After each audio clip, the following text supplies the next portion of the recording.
and welcome.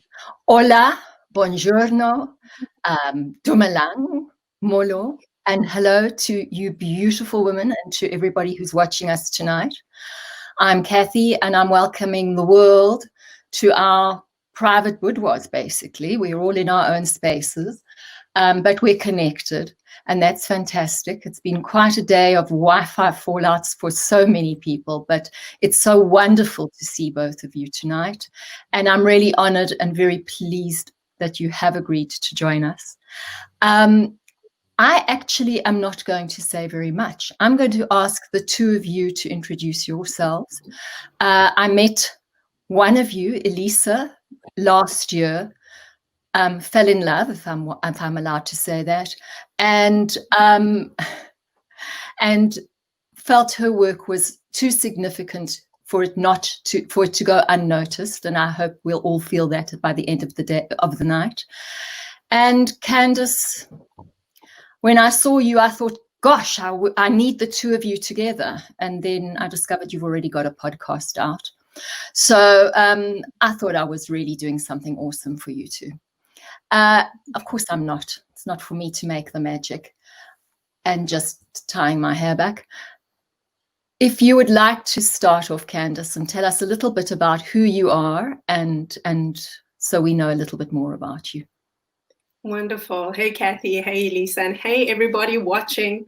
We're so happy to be here. And thank you so much for giving us the space to share, because as you know, Elisa and I have a channel together called Candice and Elisa Show. And basically how we came together is our collective mission, which we will discuss later in the show.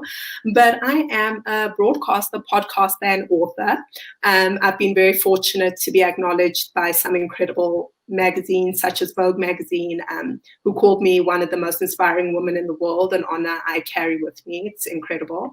And I work with people to help them release trauma, resentment, and pain. Whew, that's big. Elisa, let's hear. Yeah, I mean, I echo what Candice said. Really excited to be here. I am a journalist and cinematographer with experience working in 6 continents. I produce work for outlets like BBC, National Geographic, Newsweek, and I've covered conflict zones as well as humanitarian crisis. So from the massacre in Rabah to domestic violence in refugee camps in Iraq, and more recently Cyclone Idai in Mozambique. And I'm the author of The Spiral of Containment, Rape's Aftermath, which is a traveling art exhibition addressing rape and 25 survivor stories. Oh, you're muted, Kathy. I am too. I was muted because I have a little dog who lives in the house, and he thought he needed to be louder than you.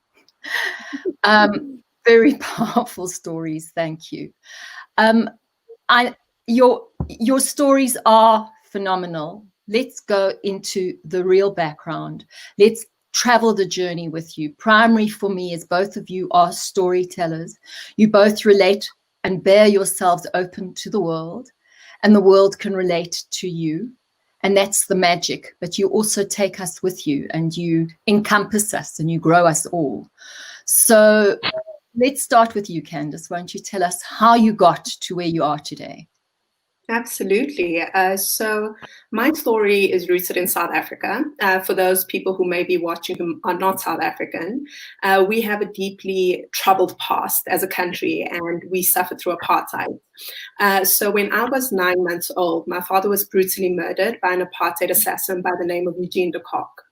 And I didn't really know this growing up. I think the realization really hit me around 8, 9, when I had found out who had killed my father, and I knew more or less why, because he was a black man. And so when I reached around the age of 9, my mom had bought a book. It was titled Into the Heart of Darkness by Jacques Poe. And I remember whenever people would visit, she'd ask me to go get this book. And I knew that on the cover of this book was one of the men that had killed my father. And I knew in the book was a picture of my father. So that's all I could ever hear as I listened. And one day I thought to myself, I want to see what everyone one sees, because it would elicit a reaction. People would scream, people would cry. And so I had an opportunity one day. My mom had left, and I ran to the room so excited. And I grabbed this book, and I saw them like about 10 faces, but I thought, okay, more or less I knew who it was. And I opened the book, and in the book was a picture of my dad's burned body clutching a steering wheel. And it was something that looked like it was a CGI effect in a movie. It was horrifying, to say the least. And I quickly closed the book, I threw it in, and I knew I couldn't tell my mom because I knew I'd done something wrong. However, the image of my dad's burned body was forever seared in my mind and in my heart. And as I grew older, I just became so resentful, so angry, depressed. And I'd hear things such as, "You're so mature for your age," which is usually masking trauma. And around the age of 16, I was in bed just another day, and I had felt this pain in my chest, and I thought, I'm having a heart attack. So I went to my mom's room and I said, "I think I'm having a heart attack." So she rushed me to the hospital.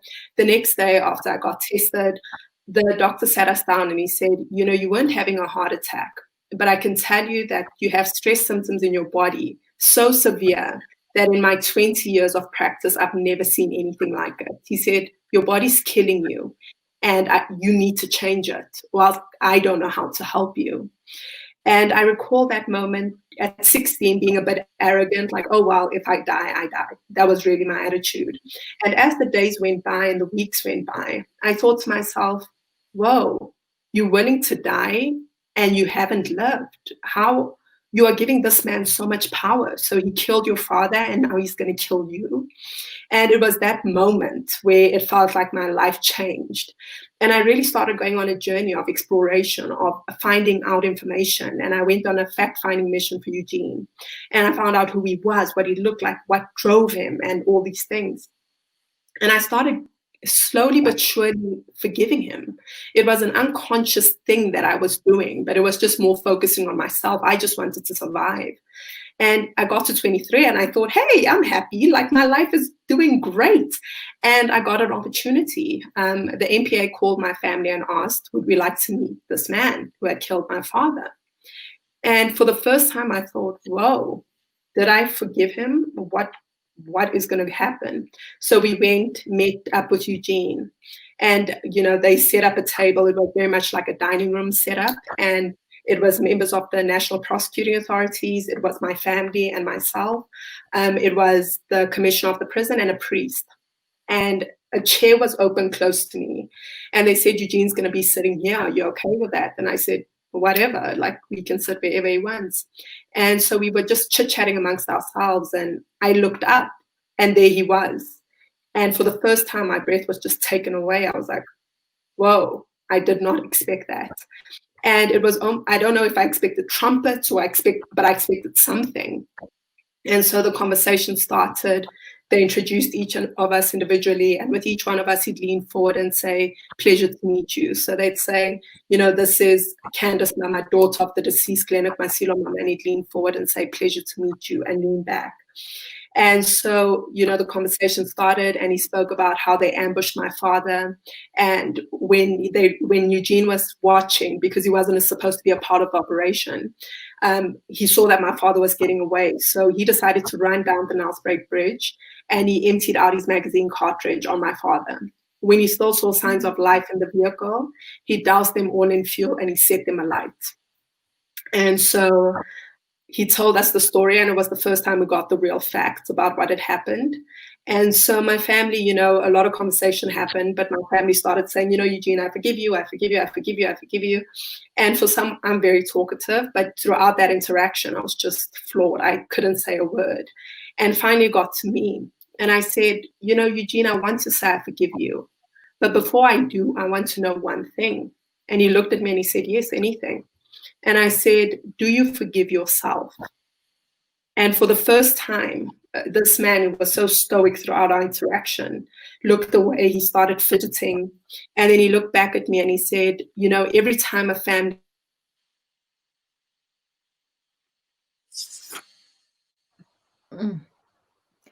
Is she also muted for you, Elisa? Yeah. And so he looks away and then he dabs out of his eye. Are we back? We back? So he looked back at me, and he dabbed the side of his eye, and he said, "When you've done the things I've done, how do you forgive yourself?" And I just burst into tears at that moment. I just started sobbing. And I recall I wasn't sobbing for myself and what I had lost, but I was sobbing for the human being I saw in front of me. And I knew that there was nothing I could do to take away his pain. And so they dismissed the meeting. I got up first and I went around towards him and I said, "You know, Eugene, would you mind if I gave you a hug?" And he looked at me very confused, of course, and he stumbled up and he embraced me and he held me really tightly and he said, "I am so sorry for what I've done. And your father would have been so proud of the woman you've become."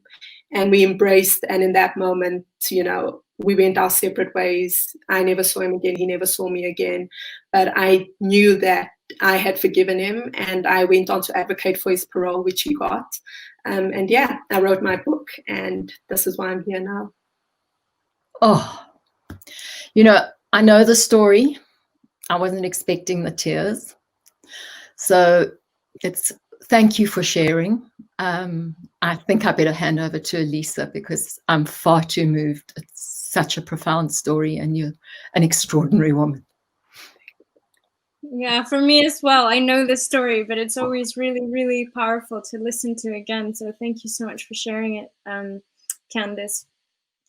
So I'm here because I was raped in 2011 by a family member in Mexico, which is where I'm originally from. And at the time, I was shooting a documentary for a production company that I'd started in Toronto. Needless to say, after this happened, the film didn't get made. I had to walk away from the production company because I couldn't pick up a camera for about a year. But what I did have was access to art therapy. And it was through art therapy that I was able to come up with this image that has just come on your screen, which is basically the feeling of being stripped bare and having the painful reminder that at some point you had wings, but they were no longer usable. So I felt stuck in this dark space, and through art therapy, I was able to visualize it. I realized that I wanted to reach out to other people, given my background, and create something that was larger than just my own story, and realized that most people were attached to a particular color in their memory. So I created the spiral of containment, Rape's Aftermath, where one survivor per color in the 24 color wheel, plus my own being black and white, would be the collective statement that we would make against rape and sexual violence. So these are some of the examples of the photographs from the exhibition. And it was very important to me to include both men and women, because even though this is primarily something that we know happens predominantly to women, the taboo for men to come out and speak about it is so vast. So at the exhibition that I held at the Oxo Tower in London, you would have actually gotten the chance to listen to each survivor contextualize their image through their own voice, and this is what it would have sounded like. I think I was obedient in following his instructions because I was very scared of him. He was my uncle. He's my uncle. He was in jail for a very long time, for about 15 years. We walked about 15 minutes through a graveyard. I stopped. I fought with him, beat me up, threatened to kill me, and he kept saying to me, "I'll shoot you if you run." And I believed he did have a gun because he had drugs. Through the graveyard, we walked quite a distance, and in my mind I kept reading every graveyard that I walked past. I read all the names. I read when people died. I saw that there was people that died in 2015, and I was like, I'm going to be one of these people that die in this year. He raped me again near water and in a bush. I heard every sound in that bush. I heard the birds, I heard the river, the trees, I heard everything. And when he was busy assaulting, raping me, he kept saying, I'm doing this because I love you. It's words I can never understand what they really meant. And those are the words that I will never really ever forget. I couldn't believe a family member would do that to you. Just don't let it block you from your success. You can be something quite special, something big.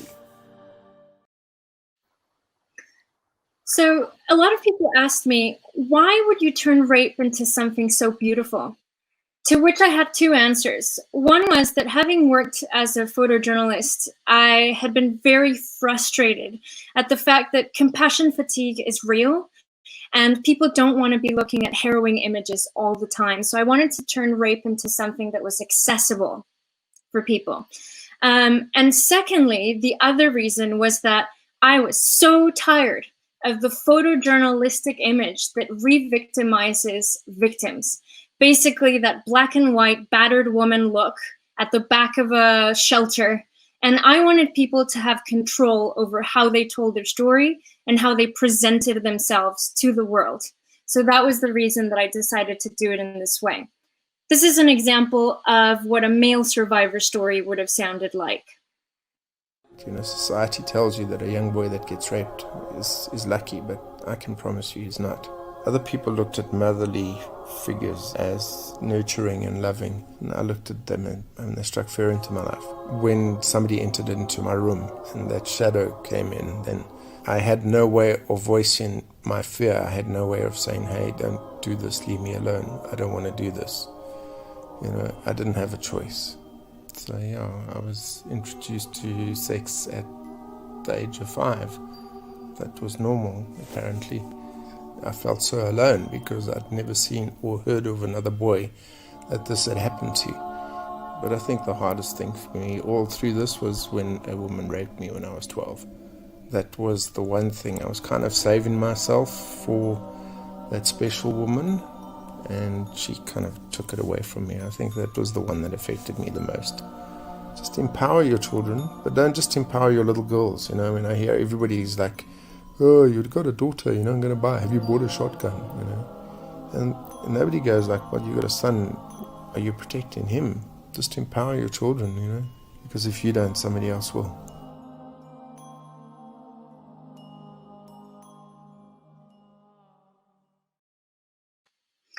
So the title of the project, The Spiral of Containment, alludes to the cyclical nature of healing trauma. It's not a straight line. It's not a stepping ladder. It's something where you're up and you're down. And it's for that exact reason that I decided to evolve my personal photograph and turn it into a holographic projection that actually went through the whole journey of healing and feeling wholesome again. This is another of the final photos in the project, and now we'll show the hologram.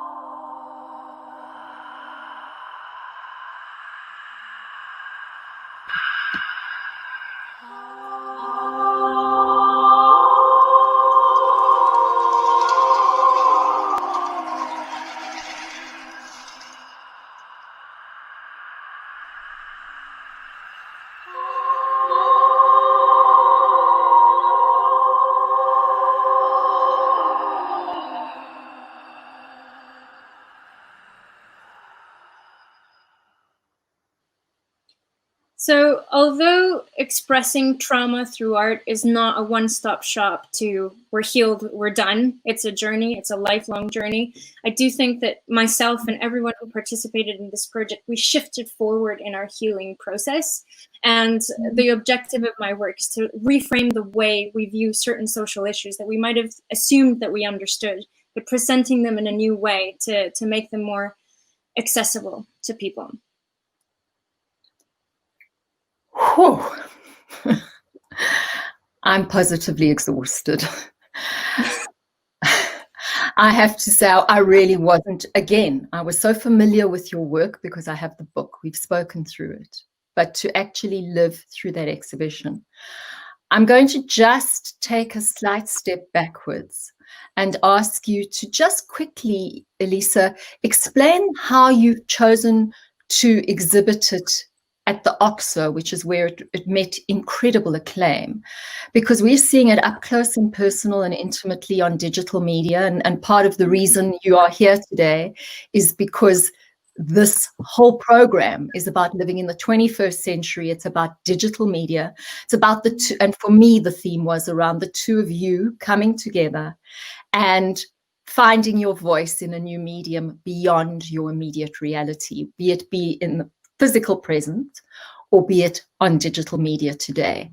But for me, I know that exhibition was impressive. So I'd so appreciate if you tell us a little bit more. Sure. So as you entered the exhibition, you had a soundscape, and I'm going to interrupt you. It's in the OXO Tower, and it's a so just provide that. It's a dilapidated building in the center of London. So it's a 5-story gallery. And basically when you'd come in, you'd have all the costumes with a soundscape, and then you'd move into actually cycling through the color wheel. So from red, orange, yellow, through different rooms. And you actually had to walk up through the rooms in a kind of spiral-esque way and listen to everybody's voices going at the same time. And the reason they were all going at the same time is because I feel we have a bombardment of information coming our way at all times. And it's our responsibility to actually actively choose to listen and do something about it. So we had people like really going in to hear. There were props, it was multimedia, so it's photography, soundscape, and then at the end, there was a large 4-meter by 16-meter depth holographic projection, which wrapped it all up as my artist statement, basically. Sure. It's so huge. So for me, let's take one step further now. I want to understand from both of you how this has healed you and how you've gone on to work with other people to heal them. Obviously, we've ended with you, Elisa, and I have so many questions for you, Candice. But let's start taking the journey and see why you landed where you landed and what you're doing currently to assist. And I think this is a very powerful time. Another reason I think we're together today is because the world, for the first time, simultaneously, is in trauma. For the first time, the so-called Western world, so-called developed world, not so-called Western, but so-called developed world, is directly affected by this pandemic since last century. Previously, it's always been that much further from us. We didn't have it in our living rooms, and we didn't have people right next to us dying. It was always over there. Lisa, you've worked in a foreign correspondent environment. So suddenly we're all here together and we're dealing with collective trauma.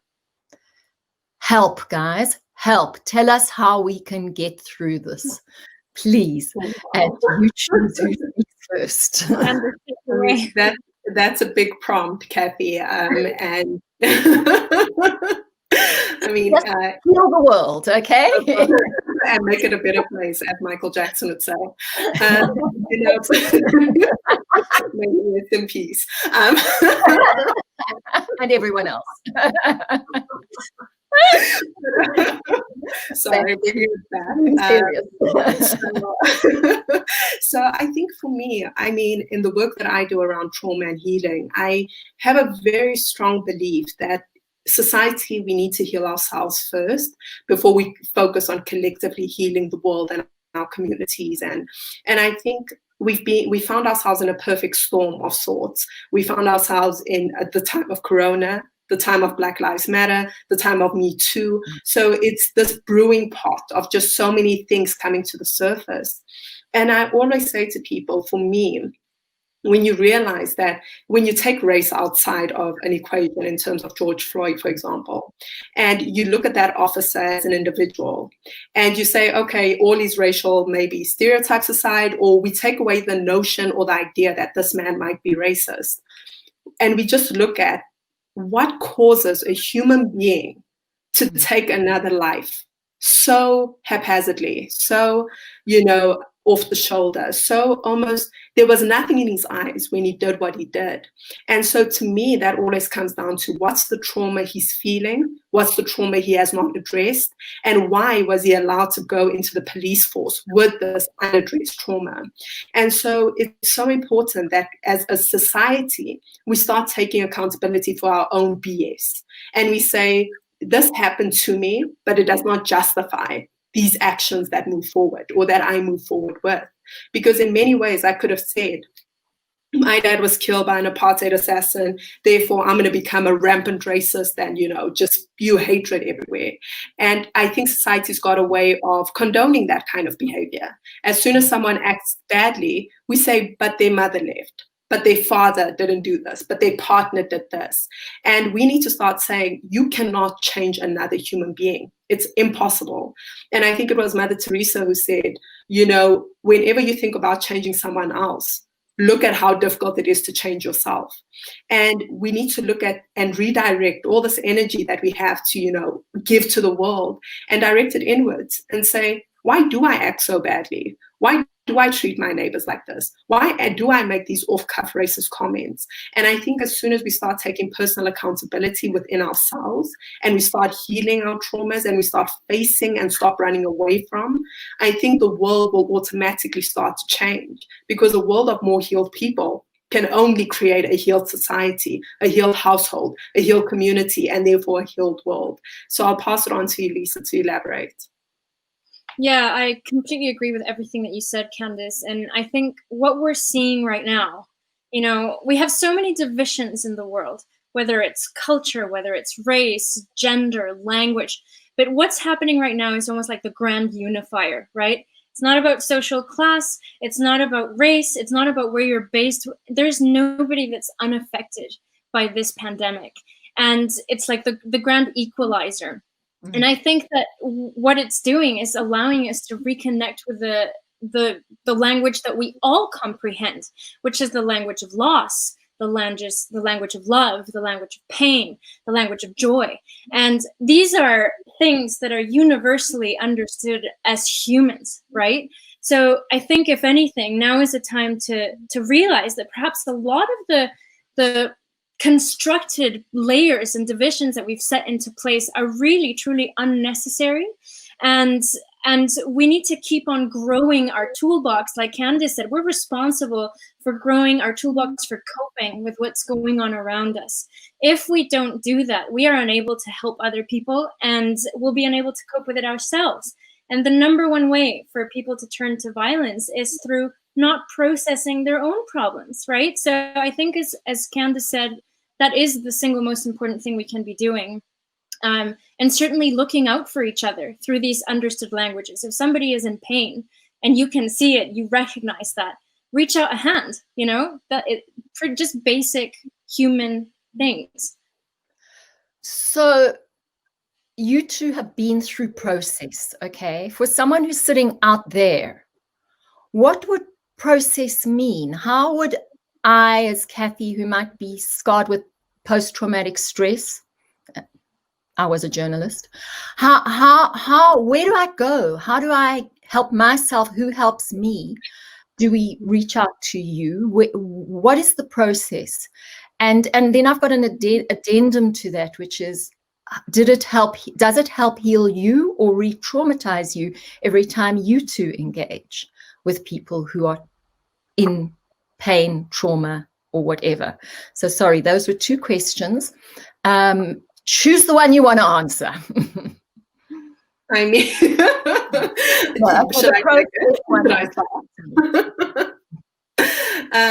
it's really, I think, coming to the first question about process and pain, I think it's very important to realize, as Elisa said in her work, The Spiral of Containment, that pain and healing is not linear.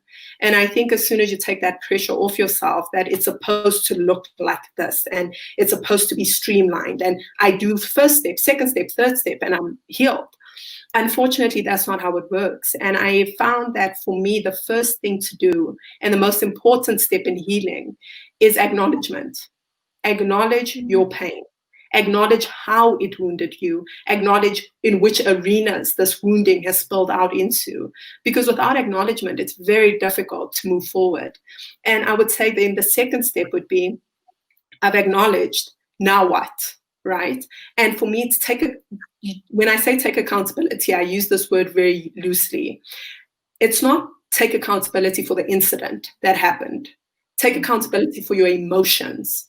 And what I mean by that is, forgiveness to me is releasing yourself from the emotional attachment you hold towards an incident.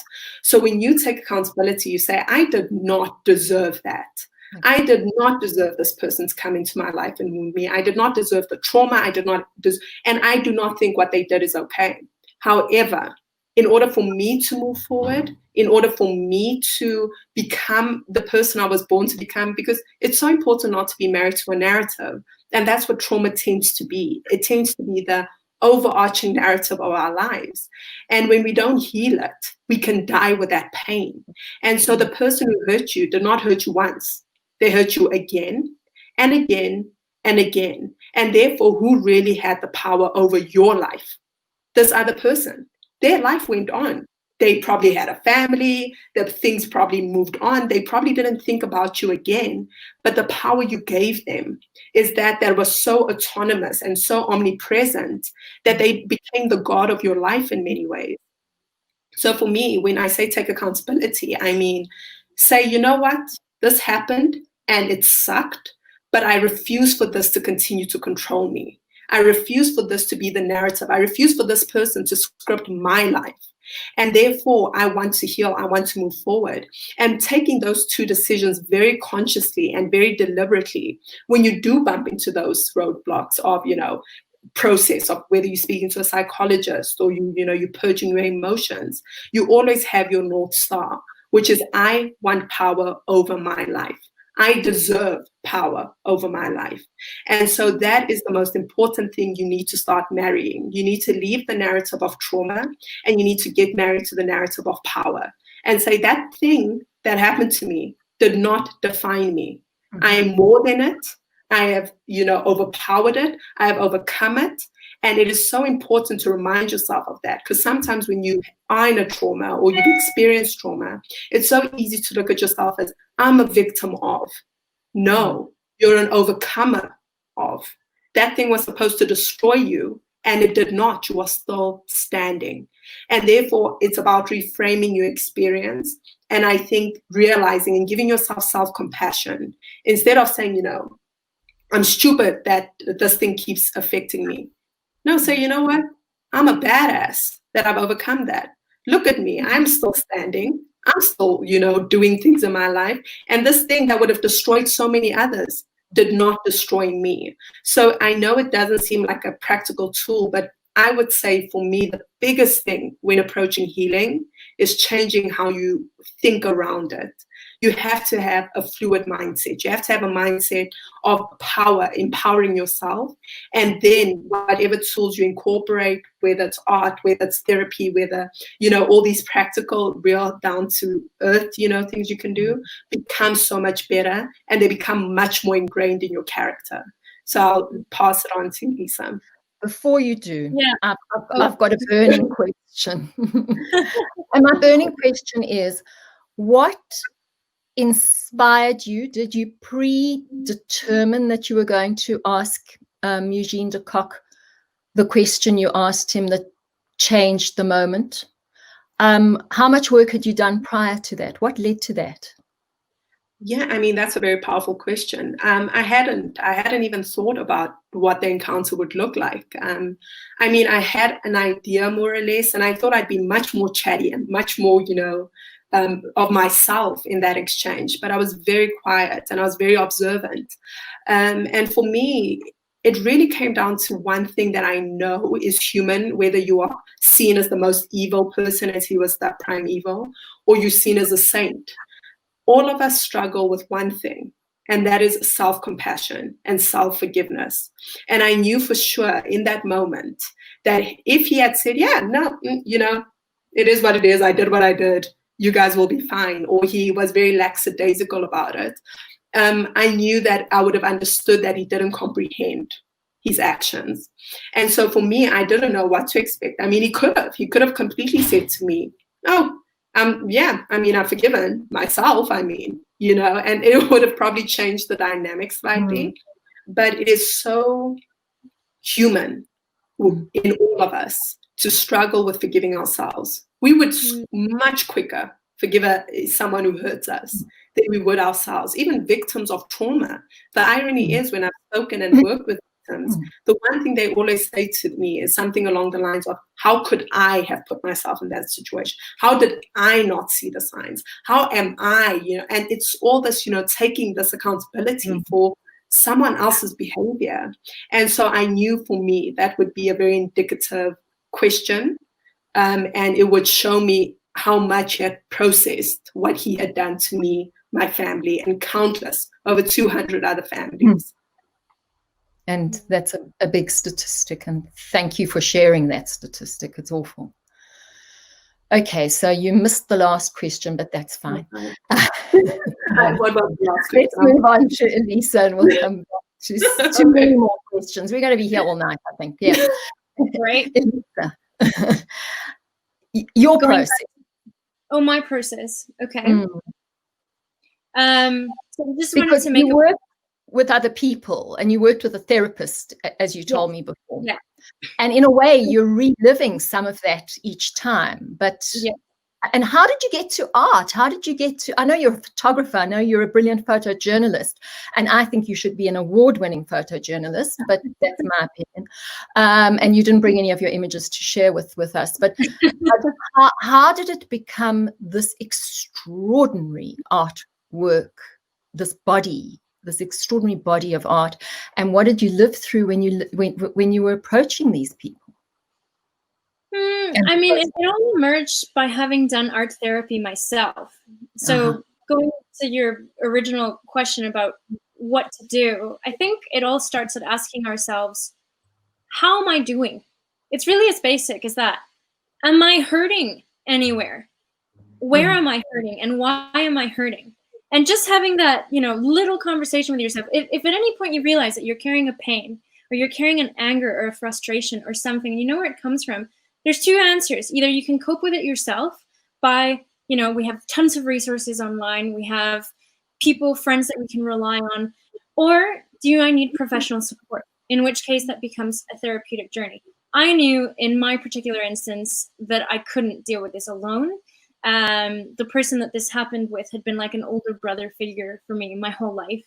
And as a result of this, Mexico still being quite a macho country, most of my family didn't believe what had happened and cut me out of their lives, like slowly deleting me off of Facebook without even talking to me and stuff like this. So what happened was almost as painful as the journey of losing so many people in my extended family that I've never seen again. So I was drowning, and art therapy was what got me out of it, because at that point, like Candice, I'm quite a verbal person, but in that moment, I just didn't have the words. Like, I could make something, I could visualize something, but I just didn't have the words. And I think that's the beauty of art therapy, is the ability of leading us towards expression and externalizing of what we're carrying at times where words fail us.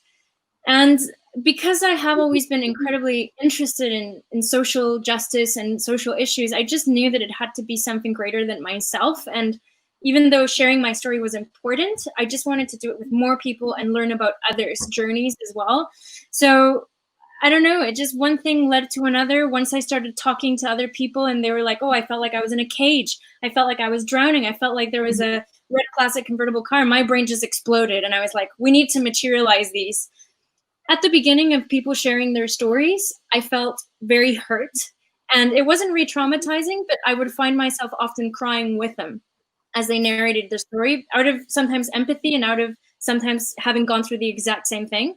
But now, I mean, I receive stories of rape and sexual assault and different types of violence very often, and I just find it such a privilege that people would confide in that way and share in that way. And I think it becomes a gateway where you create this sisterhood and brotherhood, across genders, across races, where people feel understood and able to connect with others. And I just think that's incredibly valuable.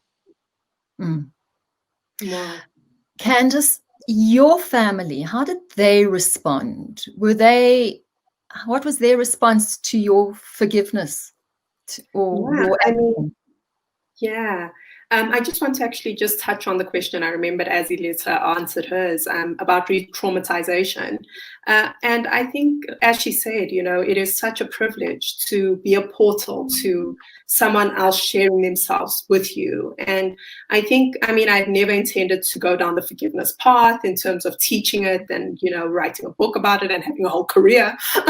But hey, here I am. And I remember it was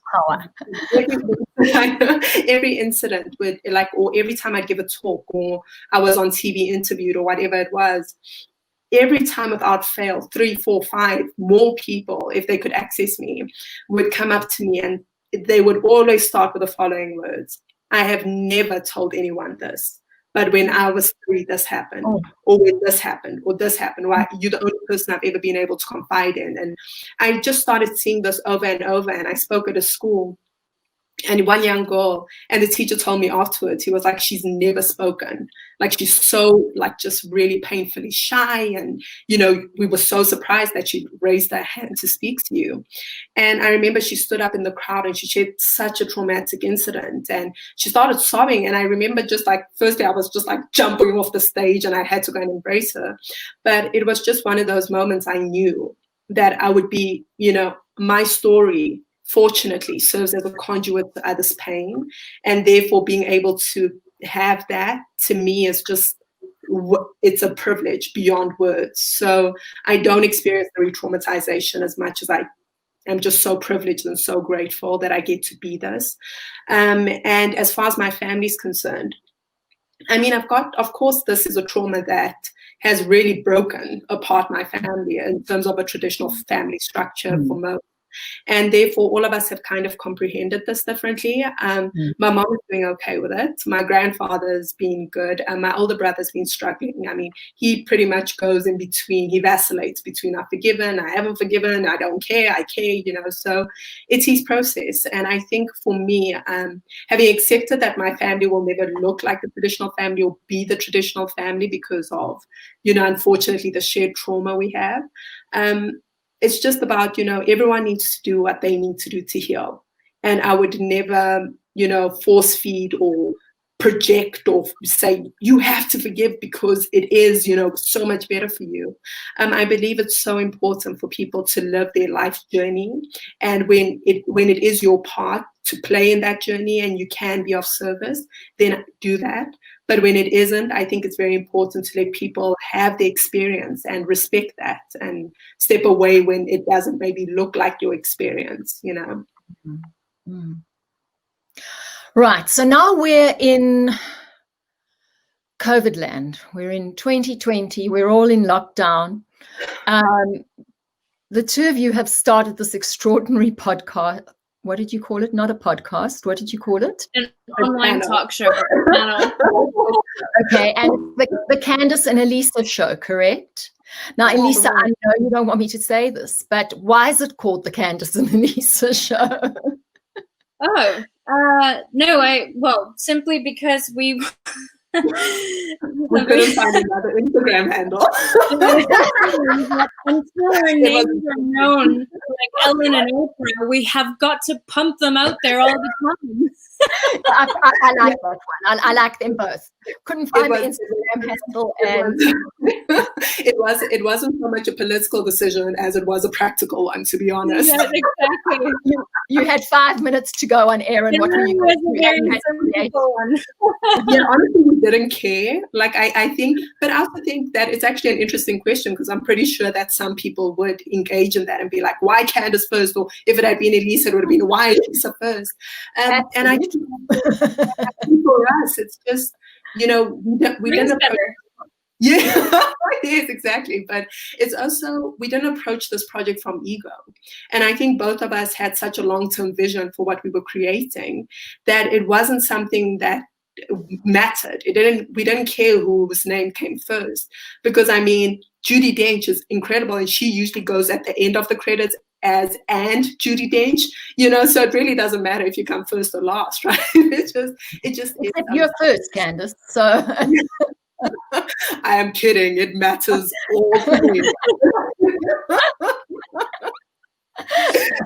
So So first, let's hear about what you're hoping to achieve.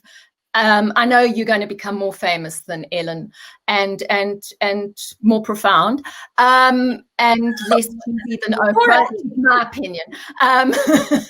But hey, apparently controversial too at this rate. Yeah, definitely. The one thing I'll say about the show is that considering our stories are just, basically rape and murder, we are able to laugh a lot. This is something we say all the time. Well, but the problem is that when you go and show this to the big studios, you won't be able to use this section because I will have trashed all their major stars.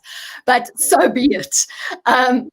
What are you, okay, more seriously, what are you hoping to achieve? What is your subject matter? How regularly do you broadcast? And obviously I want to know about your independent careers because you're both doing extraordinary things. So let's go firstly with the on-air thing, the Candice show. Thing. It sounds great when you say it like that. Words, huh? No, thank you so much for giving us the opportunity to speak about it, Kathy. And we were very excited to do this particular conference, especially as a duo, because that's what we are moving forward. And for us, we've really dedicated this year to really creating a show that networks will want to pick up. And we realized that for us, that there was a market, and of course I'm speaking for myself, and Elisa will speak from her point of view, but there was a realization that there was something in the market that we had that we wanted to share, but not just share out of vanity and say, I'm so smart, look at me, but share from a point of view of, we've got a very strong message of healing and hope, and we want to pass that along, and we want to do it in a way that's engaging, entertaining. People who look at us and say, oh, she looks like me, or, she looks like me, or whatever the case may be. And we're young, we're doing work in trauma, and trauma usually doesn't look like us. So I think that's our biggest goal, to really get a network to pick this up and to showcase that you can, because the world is so programmed to believe that black and white can't coincide, this and that can't go together. And we no, it can. It can, and it will, and it does. And yes, the Candice and Elisa show, and it's on Instagram, it's on Facebook, it's on YouTube. So yeah. Fantastic. Okay, we've got very little time left. So I'm going to pass it to Elisa to tell me what she's been doing, what she plans to do, and then back to you, Candice, after that. So currently I'm working on something called the Feel Better Project, which is actually looking at the other side of the coin, which is the perpetrator side. It's going to be a documentary. At the moment, it's a website, thefeelbetterproject.co.uk, and it's just trying to understand what leads someone to committing violence, and how is it that societally we can help people at that stage. So not wait for one perpetrator to have 6 victims, which is the statistic in the UK at the moment, but actually trace it back to how can we support this person at this level, because they are also more likely than not a hurting person, as we've talked about throughout before. So that's the current thing. And like Candice said, trying to get this show as strong and positive and, out there as we can, and working together. And hopefully you're going to be bringing your exhibition to South Africa when COVID is over. Which it was supposed to go to Cape Town, but hello COVID. So hopefully when things start to ease, it'll go down there. Absolutely. We certainly would want it to come here because there's so much we can all share. Candice, you do amazing things all the time. What's the next big one? What are the current ones? Yeah, so as Elisa said, we're trying to get this show up and running and in as many homes as possible. And another thing I'm doing is I'm a podcaster. So I've got a podcast called Coffee with Candice. I speak to remarkable people from across the world. Today I spoke to Evie Pompouris, who protected 4 US sitting presidents, and she's just a remarkable woman. So yeah, I'm trying to empower people in as many ways as possible. Oh, and I have a book, by the way, so go get that. Forgiveness Redefined, guys. Get my book. There you go. Plug. But There we go. And Elisa's also got a book. So guys, go get the books, look them up. Difficult names to spell, but the name's up there so you can see it. And not Candice is less difficult. I'm like, And I have to say, for the first time on air, I think Candice now is pronouncing Elisa's name correctly. Thank you so much. Praise the Lord. Allah Buddha. because I always say Elisa. I always say Elisa. I'm South African. We always try to shorten it. If there was one thing we've achieved tonight. No. And I know everybody's going to want to know how you two met and what work Elisa did in South Africa. And some of the people in her photographs are South African. And of course, she's now married to a wonderful South African, but they moved to the UK as COVID hit because both their careers needed that at that point. But hey, guys, there's so much more. Anyone out there, go and look these amazing women up. Support them. And thank you for sharing your lives, for bearing your souls, and for taking us into a digital era where there's value, meaning, and profundity. I thank you once more, and for the privilege of sharing your stories, entrusting me with the story and entrusting our audience with it. Thank you so, so much.